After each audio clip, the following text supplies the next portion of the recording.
陳家祠東廣場好受遊客同市民歡迎，每日嘅朝早或者係傍晚都有唔少市民係會專程嚟到呢一度休閒散步。但係記者留意發現，東廣場靠近地鐵 F 出口嘅下沉空間仍然係存在空間利用不足嘅情況。住喺附近嘅陳先生話，成個東廣場雖然好有嶺南園林嘅美，但係由於樹蔭同遮陽嘅設施不足，中午到晏晝時分，市民就好少願意過嚟。改造得幾好，呢家爭在咧，呢家咧一個咧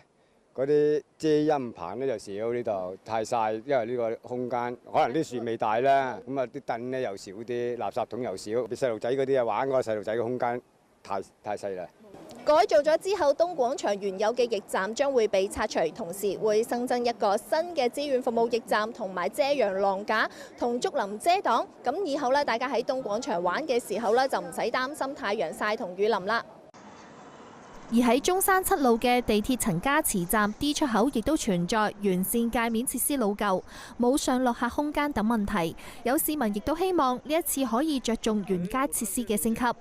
又有電梯啊，又有公交車啊，又有行人啊，咁樣大家一齊擁過去，咁條道又比較即係嗰個人行道嗰度又唔係咁闊，咁咪有啲危險咯。即係你話如果廣州市嘅呢啲便民嘅設施，對於居民嚟講肯定係好嘅咯。但係呢個肯定都要睇翻具體實際情況，即係嘅路面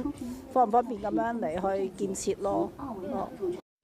呢次整治仲會重點對荔灣路、中山七路、康王北路嘅完善界面同市政公共空間進行提質、修繕同清洗外立面同改造過街天橋，翻新唐銘廣場同五行科技創意園嘅完善人行道同西廣場道路，仲會豐富西廣場嘅大巴停車位同綠化植被。同時，東廣場亦都會增加無障礙坡道同台階坐凳。